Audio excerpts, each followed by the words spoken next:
Kevin Escoffier, skipper du bateau PRB pour le Vendée Globe 2020. Ouais, c'est un début de saison où le planning a été revu un petit peu différemment de ce qu'on imaginait. Et forcément, on devait retourner à l'eau il y a maintenant il y a 2 mois, Paris-Montouron, pour aller faire The Transat et le retour de New York-Les Sables.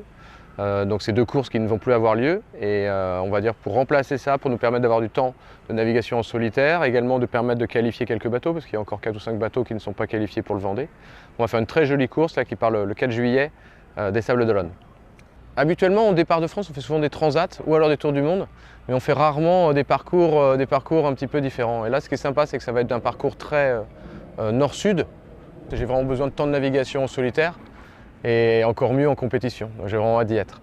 Ce ne sera pas le départ, puisque malheureusement, tout le monde a compris, je pense, qu'on ne faisait pas de village pour le départ de cette course. On sera pas au sable, tous les bateaux ne seront pas au Sable d'Olonne, comme d'habitude, comme les autres courses qu'on peut voir, la route du Rhum à Saint-Malo par exemple, ou le départ du Vendée au Sable d'Olonne. Donc il n'y aura pas ça, donc ça va être un peu différent même pour nous. Ce qui fait un peu bizarre, c'est que là on est en train de préparer les bateaux à Lorient, alors que sur toutes les courses, habituellement on devrait déjà y être. On devrait déjà être au port et puis rester généralement 2 semaines et demie, 3 semaines au port. Là c'est vrai que c'est quelque chose auquel on n'est pas habitué, il va falloir se concentrer différemment.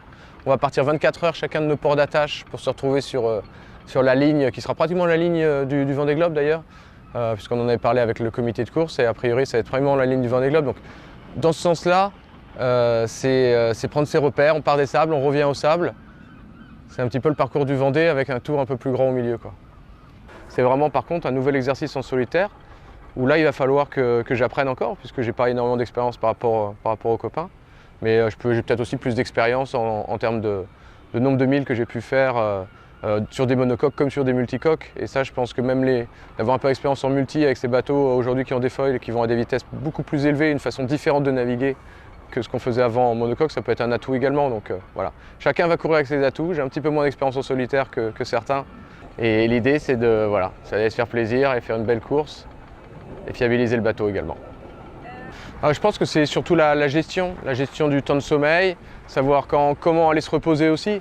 C'est-à-dire d'accepter que le bateau ne soit pas à 100% de son potentiel. Il faut accepter que des fois, si tu vas dormir 40 minutes, il faut accepter que le bateau ne puisse pas être un peu moins rapide que ce que tu ferais si tu étais à régler les écoutes. Donc il faut savoir un petit peu profiter de ce sommet-là et aussi prise de décision. Je pense que la prise de décision solitaire est très différente d'une prise de décision collégiale où, quand je dis collégiale, ce n'est pas tout l'équipage qui est choisi sur un bateau, mais au moins le skipper plus le navigateur. Je pense que c'est ce procédé de prise de décision sur lequel il faut travailler. Et puis pour le reste, savoir faire avancer un bateau, je ne suis pas trop inquiet. Savoir manœuvrer, je ne suis pas trop inquiet non plus. Donc voilà, c'est vraiment travailler sur le rythme en solitaire, le rythme que tu t'imposes, avec les 2 éléments principaux qui sont la vitesse et où est-ce que tu veux aller, la météo. Des fois, je retrouve les sensations qu'on pouvait avoir sur les multicoques quand ça accélère. C'est-à-dire des bateaux qui s'allègent, plus ils accélèrent, plus ils s'allègent. Alors qu'avant les monocoques sans foil, c'était plutôt plus ça accélérait, plus on mettait le nez sous l'eau, Et donc cette sensation-là, elle est vraiment agréable. Après, je pense aussi qu'on n'a pas encore trouvé toutes les manettes. Même les bateaux neufs, ils ne sont pas encore à 100% de leur potentiel. Donc ça va aller, je crois que c'est des bateaux qui vont aller très très vite. Après, il va falloir tenir le coup physiquement, parce qu'avec l'état de la mer, quand tu vas très vite, c'est de plus en plus dur à l'intérieur des bateaux. Donc il faut bien se préparer physiquement.